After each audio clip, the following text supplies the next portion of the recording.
વડોદરામાં પૂર બાદ કોંગ્રેસની જનાક્રોશ રેલી સામે આવી છે। સયાજીનગર ગૃહથી કલેક્ટર કચેરી સુધી આ રેલીનું આયોજન કરવામાં આવ્યું છે। પૂરગ્રસ્ત લોકોને હજી સહાય ન ચૂકવાઈ હોવાનો આરોપ થઈ રહ્યો છે। 2.5 લાખના નુકસાન સામે 2500 રૂપિયા ચૂકવવાનો આરોપ છે।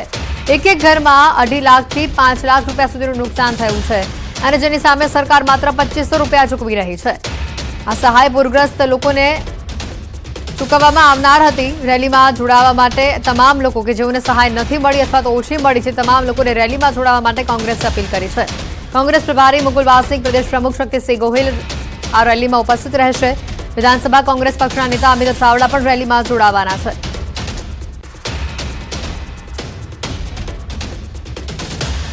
ફરી એકવાર ડ્રગ્સ ઝડપાવાનો સિલસિલો સામે આવ્યો છે। અમદાવાદ શહેરની ઘટના કે જ્યાં 1 કરોડની કિંમતનું ડ્રગ્સ ઝડપાયું છે। ક્રાઇમ બ્રાન્ચે એમડી ડ્રગ્સનો જથ્થો ઝડપી લીધો છે। ડ્રગ્સ સાથે 2 આરોપીઓની પણ ધરપકડ કરવામાં આવી છે। પોલીસે આરોપીઓની વધુ પૂછપરછ શરૂ કરી હોવાની માહિતી સામે આવી રહી છે। સૌથી મોટા સમાચાર અમદાવાદ શહેરથી વધુ માહિતી મેળવીશું। નવીન ઝા સંવાદદાતા અમારી સાથે જોડાઈ ચૂક્યા છે। નવીન, ફરી એકવાર અમદાવાદ શહેરમાંથી ડ્રગ્સ પકડવાનો આ સિલસિલો, 1 કરોડ રૂપિયાનું ડ્રગ્સ, 2 આરોપીની પૂછપરછ ચાલુ, વધુ માહિતી શું? 2 કરોડ જે 1 કિલો ડ્રગ જે પકડાયું છે અને 2 આરોપીઓ પકડાયા છે। આ સરખેજ વિસ્તારમાંથી આ ધરપકડ કરવામાં આવી છે। આ લોકો ઇકો ગાડીમાં પરચુરણ સામાનની વચ્ચે જયપુર રતલામ રૂટથી આ જે ડ્રગ છે તે લઈને આવી રહ્યા હતા। મહત્વની વાત છે કે ડ્રગ લાવનાર અને ડ્રગ મંગાવનાર એટલે બંનેની ધરપકડ કરી છે, પરંતુ આખું રેકેટ હોય છે તો બીજા કોણ કોણ સામેલ છે તે માટે ક્રાઇમ બ્રાન્ચે બીજા આરોપીઓને પકડવા માટેની કાર્યવાહી શરૂ કરી છે। પરંતુ હાલ તો 2 આરોપીઓ જે પકડાયા છે અને 1 કરોડનું ડ્રગ જે છે ઉપર છે, 1 કરોડની કિંમત ગણી શકાય તે ડ્રગ સાથે હાલ સરખેજ વિસ્તારમાંથી આરોપીઓની ધરપકડ કરી વધુ પૂછપરછ શરૂ કરવામાં આવી છે। બિલકુલ નવીન, આભાર માહિતી બદલ।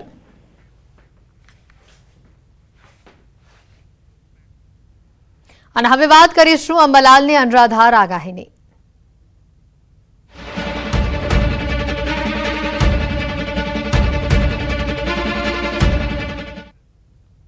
અંબાલાલ પટેલની વરસાદને લઈને મોટી આગાહી સામે આવી છે। 13 સપ્ટેમ્બરથી ફરી વરસાદનો રાઉન્ડ શરૂ થશે। 22 સપ્ટેમ્બરે સમુદ્રમાં સિસ્ટમ સક્રિય થશે।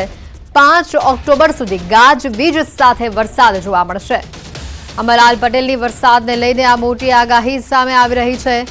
ફરી એકવાર વરસાદનો મોટો રાઉન્ડ આવશે। 13 સપ્ટેમ્બરથી વરસાદની શરૂઆત થશે અને વધુ માહિતી મેળવીશું। સંવાદદાતા વિભુ અમારી સાથે જોડાઈ ચૂક્યા છે કે જેઓ અંબાલાલ કાકાની સાથે ઉપસ્થિત છે અને તેમની પાસેથી આ વરસાદને લઈને અંબાલાલજી શું કહી રહ્યા છે તે માહિતી મેળવશે। જી વિભુ।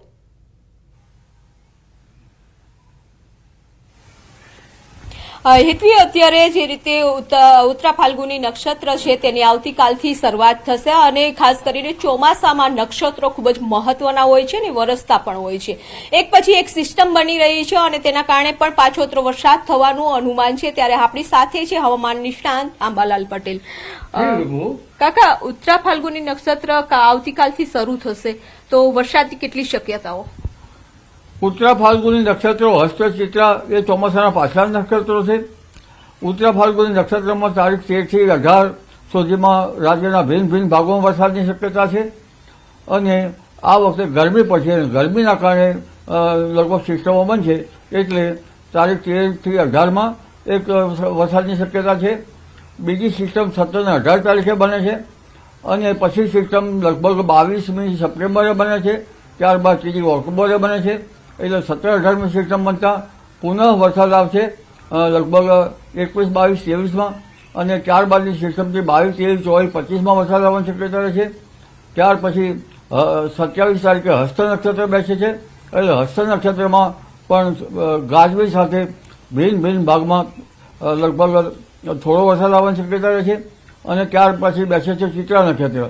ચિત્રા નક્ષત્રમાં 10 થી 13માં બંગાળ ઉપસાગરમાં ચક્રવાત સર્જાવાની શક્યતા રહે છે અને ચિત્રા નક્ષત્રમાં પણ વરસાદ આવવાની શક્યતા રહે છે। જી કાકા, કયા કયા વિસ્તારો છે કે ખાસ કરીને પ્રભાવિત થશે? અત્યારે હાલ જોવા જઈએ તો હમણાં જે સિસ્ટમો બની રહી છે, હમણાં તો સિસ્ટમો લોકો મધ્યપ્રદેશ તરફ જઈ અને ઉત્તર ભારત તરફ જતી રહેતી હોય છે, કારણ કે તારીખ 17મીથી ચોમાસામાં રાજસ્થાન ભાગમાં એક એન્ટી સાયક્લોન બનશે। એટલે આ સિસ્ટમો જે આગળ વધશે એટલે મધ્યપ્રદેશ સુધી આગળ વધતા એન્ટી સાયક્લોનની સિસ્ટમ આ સિસ્ટમોને પાછી ધકેલ છે એટલે લગભગ મધ્યપ્રદેશમાં ભારે વરસાદ થશે, ત્યાંથી ઉત્તર પ્રદેશના ભાગોમાં ભારે વરસાદ થવાની શક્યતા છે. પરંતુ રાજ્યના ભિન્ન ભિન્ન ભાગોમાં ગુજરાતમાં પણ વરસાદ થવાની શક્યતા રહેશે.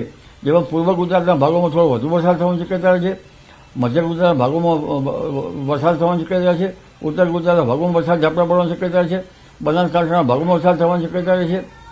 અને બનાસકાંઠાના ભાગોમાં તો હમણાં ભાદરવી પૂનમ પહેલાં પણ કેટલાક ભાગમાં વરસાદી ઝાપટા પડી શકે છે. લગભગ દાંતાના ડુંગરામાં અંબાજીના વિસ્તારમાં પણ ઝાપટા પડી શકવાની શક્યતા રહેશે. એટલે વરસાદ હજુ ગયો નથી, પરંતુ પવનનું જોર વિભુ વધારે છે. અને આ વખતે વરસાદી ઝાપટા પડશે એટલે પાક લગભગ નિગલ અવસ્થામાં આવ્યો છે. નિગલ અવસ્થામાં આવેલા પાક જે છે એ પવનની ગતિથી પડી જશે, પાક પડી જવાની શક્યતા છે. અને કસ્મતનો પવનનો જોર વધારે છે. પરંતુ આ વરસાદ જ્યારે થતો હોય છે એટલે એ વખતે ઘણીવાર પાક ઉગી જતો હોય છે, ધાન્ય પાક. પણ ઉત્તરા ફાલ્ગુની નક્ષત્રમાં ગરમી પડે છે. ઓતરા ચિત્રના તાપથી એવું કહેવાય છે ખીરજી બાવા બની ગયા. અને એવું કહેવાય છે કે જો વર્ષે ઉતરા તો ધાન નખાર કૂતરા, એટલે ઉત્તરા નક્ષત્રમાં વરસાદનું પાણી સારું ગણાય છે અને આ નક્ષત્રમાં વરસાદ થવાનો જ છે. એટલે જ્યાં કૃષિ પાકો ઊભા છે ત્યાં પાકોની સ્થિતિ સારી થશે, પણ નિગલ અવસ્થાવાળા પાકોને નુકસાન થઈ શકે છે.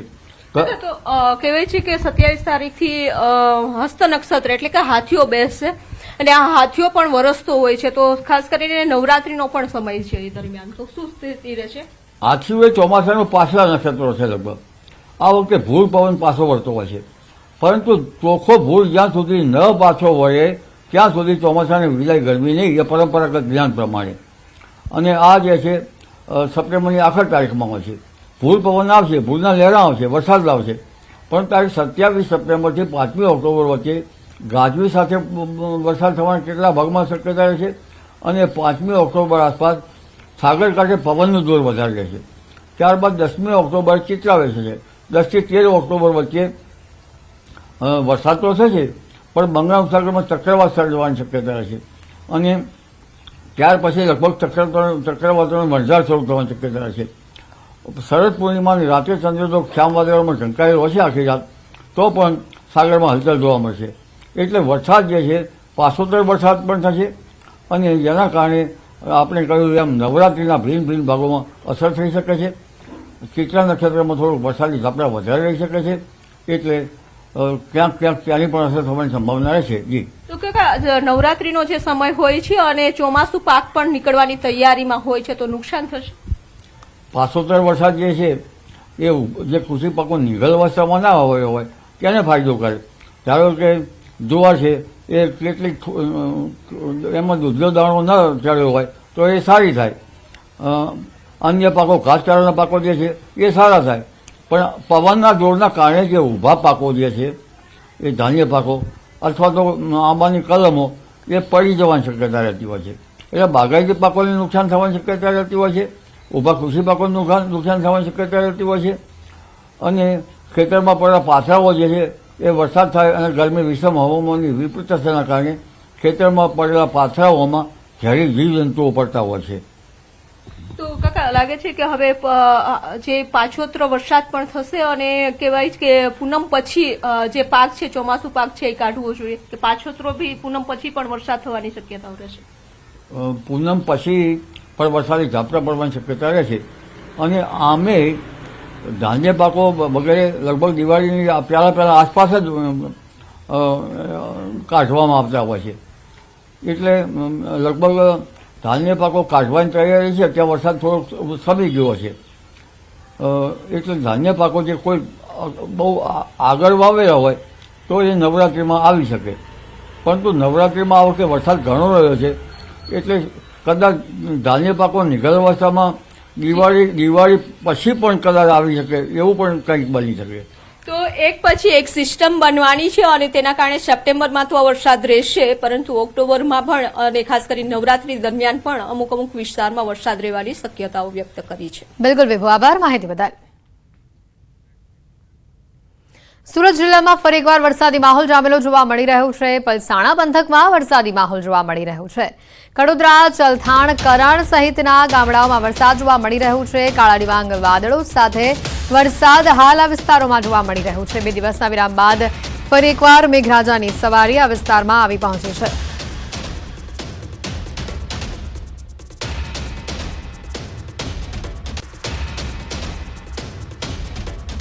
પાનમ અને કડાણા ડેમમાં પાણીની આવક વધતા મહી નદીમાં પાણી છોડવામાં આવ્યું હોવાની માહિતી આવી રહી છે સામે. કડાણા પાનમ ડેમની જળસપાટીમાં વધારો થતા બંને જળાશયમાંથી પાણી છોડવામાં આવી રહ્યું છે. 2 લાખ ક્યુસેકથી વધારે પાણી છોડાતા વડોદરામાં મહી નદી 2 કાંઠે વહેતી થઈ છે. સિંગરોટ ગામમાં પ્રવેશ્યા મહી નદીના પાણી. કાંઠા વિસ્તારોમાં ખેતરો આખા પાણીમાં તરબોળ થઈ ચૂક્યા છે. સિંગરોટ પાસે ભયજનક સપાટીની નજીક હાલ મહી નદી વહી રહી છે. વડોદરા જિલ્લાના કુલ 53 જેટલા ગામોને એલર્ટ આપવામાં આવ્યું છે. ડેસરના 5, સાવલીના 28, વડોદરા ગ્રામ્યના 9, પાદરાના 11 ગામોને એલર્ટ આપવામાં આવ્યું છે.